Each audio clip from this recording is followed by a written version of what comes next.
Ya, hari ini yang hadir itu ada 170 delegasi dari 24 PTNBH se-Indonesia. Baik PTNBH mulai yang pertama sampai yang terakhir di 2023 kemarin. Nah, hampir semua sudah hadir sejak tadi malam, termasuk menghadirkan ada 7 narasumber. Satu ada Pak Wamen, ya, Dikdas, Prof. Aktif. Kemudian ada Kementerian Diktiristek yang hari ini dihadiri oleh staf sus Prof. Cici. Kemudian ada Pak Dirjen Dikdasmen, Pak Gugot. Ya. Kemudian juga kita hadirkan Ketua MRPTNI yang beliau adalah juga sekaligus Ketua Panitia Seleksi Masuk Perguruan Tinggi. Kenapa mereka kita hadirkan?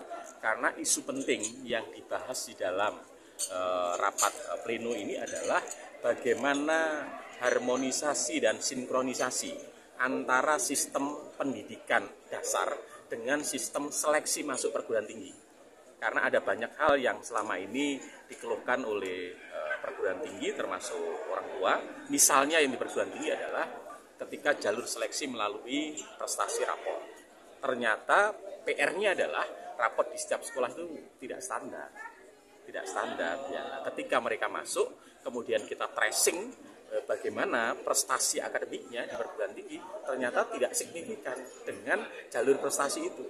Nah, ini menurut saya menjadi salah satu persoalan. Kemudian banyaknya jalur-jalur masuk di perguruan tinggi, jalur prestasi, jalur UTBK, kemudian jalur mandiri. Di jalur mandiri ada lagi banyak, dan itu juga perlu dicermati. Lalu cukup efektifkah itu akan terus diterapkan, ataukah ke depan perlu ada kesepakatan dan formula yang lebih sederhana sehingga orang tua jauh lebih mendapatkan informasi secara utuh ketika akan memasukkan anaknya di perguruan tinggi. Jadi harapan outputnya berarti semacam standarisasi ya Pak ya? Ya, outputnya hari ini adalah pasti rekomendasi. Rekomendasi pertama adalah rekomendasi kepada Direktur Kementerian Pendidikan Tinggi. Bagaimana formula yang tepat untuk sistem seleksi masuk perguruan tinggi. Lalu yang kedua, masukan kepada Kementerian Pendidikan Dasar untuk merumuskan bagaimana model tes. Ya. Selama ini kan ada wacana tentang tes kompetensi akademik, ya, TKA, kemudian ada UNBK, ada macam-macam, termasuk rapot. Nah, bagaimana sinkronisasi antara itu sehingga tatkala anak mengikuti ujian kompetensi akademik misalnya UK, kemudian itu langsung bisa digunakan untuk seleksi di perguruan tinggi sehingga tidak mengulang dari awal lagi, sehingga anak-anak juga tidak dihadapkan pada terlalu banyak ujian, ya, terlalu banyak ujian. Ini salah satunya rekomendasi. Rekomendasi yang kedua tentu kita akan berikan kepada perguruan tinggi masing-masing. Karena PTNBH itu kan punya otonomi, punya otoritas. Mereka bisa membuat jalur-jalur yang berbeda antara satu PT dengan PT yang lain.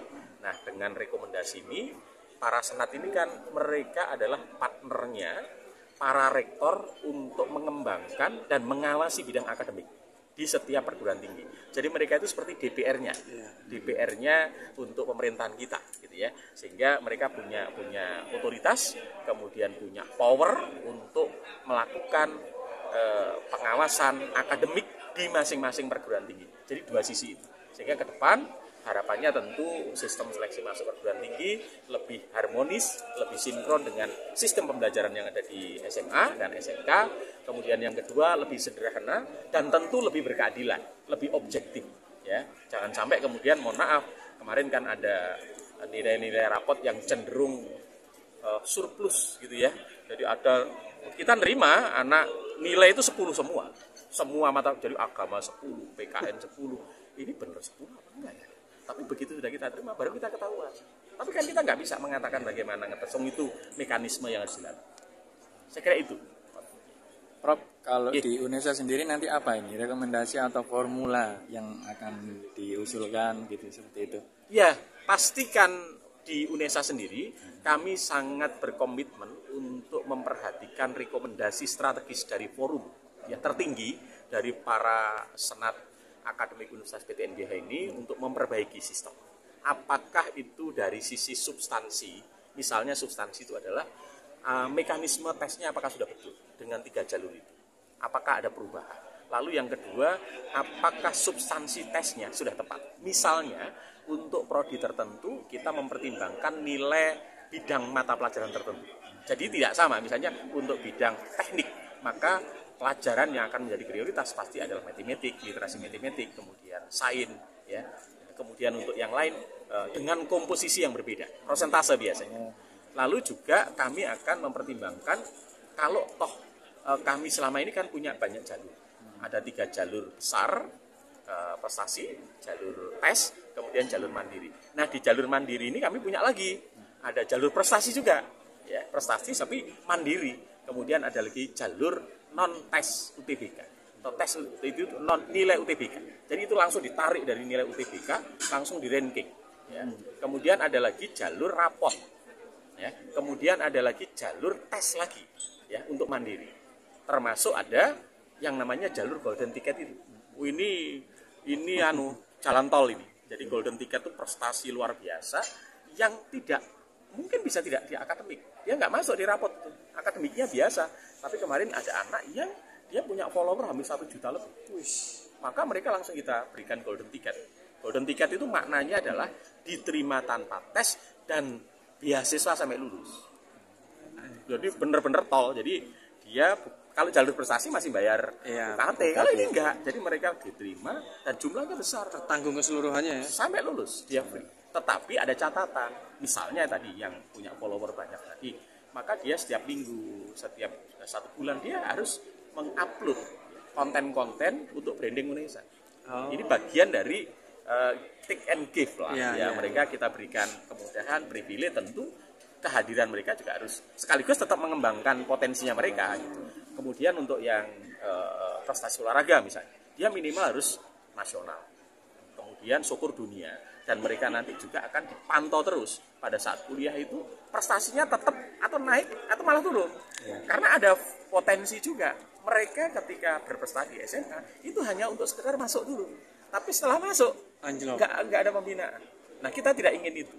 Ya sayang sekali kalau itu potensi yang luar biasa tidak kita pertimbangkan. Termasuk jalur prestasi itu juga ada jalur keagamaan itu. Jadi ada yang hafidz Quran, ada dari Konghucu. Jadi 5 agama kita wadai. Ya, kita wadai semua. Nah, apakah itu cukup efektif? Tentu nanti sekali lagi yang 3 besar tadi tidak bisa diubah karena itu kebijakan nasional. Jadi jalur prestasi, jalur tes, ya. Kemudian jalur mandiri. Nah, yang jalur mandiri memang menjadi kewenangan dan otoritas perguruan tinggi itu untuk mengembangkan berbagai seleksi. Kami punya jalur namanya jalur kerjasama. Kerjasama ini misalnya ada pemerintah daerah Kalimantan Timur, saya butuh tenaga guru PLB 20. Saya ingin mengirimkan anak-anak terbaik dari Kalimantan Timur, kami terima, ya. Kemudian mereka memberikan beasiswa dengan catatan setelah lulus mereka harus mempertimbangkan penempatan. Nah, jalur khusus juga ini, termasuk jalur internasional. Jadi internasional, kerjasama internasional. Ya kami punya mahasiswa dari Riyadh, ya kemudian dari beberapa untuk Nigeria, untuk daerah Afrika itu banyak sekarang trennya, kemudian Thailand, kemudian Filipina itu trennya banyak, itu kita beri beasiswa khusus. Itu di jalur mandiri. Prof, ini kan sedang paripurna kan langkahnya untuk mengkaji ulang sistem penerimaan mahasiswa baru. Ya. Apakah dari sistem yang sebelum-sebelumnya itu dirasa kurang maksimal, Prof? Pasti. Kan ini SAU ini kan ibarat di pewayangan itu kan para dewa. Dewa itu dalam pewayangan baru turun ke bumi kalau ada masalah yang krusial. Dia baru turun. Kalau nggak turun berarti masalah baik-baik saja. Nah ketika para dewa ini turun berarti memang ada sesuatu yang urgent untuk diselesaikan. Apa? Salah satunya yang hari ini prioritas dan sedang berlangsung adalah sistem penerimaan masuk perguruan tinggi. Semua kan sekarang sedang concern di situ, termasuk yang di SMP, di SMA, semua ke sana. Nah, salah satu yang menjadi sorotan adalah tadi, kementerian kita kan sekarang menjadi 2 menteri. Menteri Pendidikan Dasar, Menteri Pendidikan Tinggi. Lah ini kan pendidikan itu satu paket, bukan terpisah. Perguruan tinggi sangat bergantung, intik dari SMA dan SMK. Sebaliknya, SMA dan SMK juga pasti bergantung untuk follow up tindak lanjut ke perguruan tinggi. Lah kalau ini nggak nyambung gimana? Benar. Kalau nggak nyambung kan jadi problem buat anak. Kemudian inefisiensi, ya, kita melakukan tes lagi. Bayangkan berapa biaya tes untuk setiap anak. Uang itu kalau kita investasikan untuk yang lain, untuk peningkatan mutu, untuk kapasitasi guru, kapasitasi dosen jauh lebih efektif, penambahan sarana daripada hanya untuk seleksi. Betul. Gitu loh. Ya, itu aja sih sebenarnya yang kita inginkan di forum. Prof, berarti artinya nanti ke depan ini peluang untuk masuk PTN itu lebih banyak ya, karena ada prosesnya kan tadi sangat banyak, ada yang nasional, ada yang otonom, itu seperti itu. Kalau kuota tetap, Kuota itu tetap, hanya untuk memenuhi kuota itu pintunya yang berbeda. Kalau kemarin hanya 3 pintu, kemudian sekarang juga baru, tapi tetap kuotanya ditetapkan oleh pusat. Nah, penetapan kuota itu dasarnya adalah satu, kebutuhan nasional, proyeksi mana kebutuhan. Yang kedua adalah kemampuan perguruan tinggi itu. Misalnya prodi X di perguruan tinggi UNESA, kenapa nggak boleh lebih dari 60?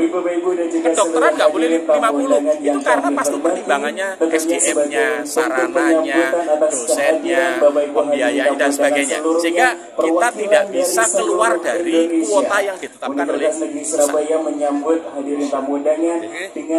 Cukup, Prof. Terima kasih ya. Terima kasih. Sama-sama.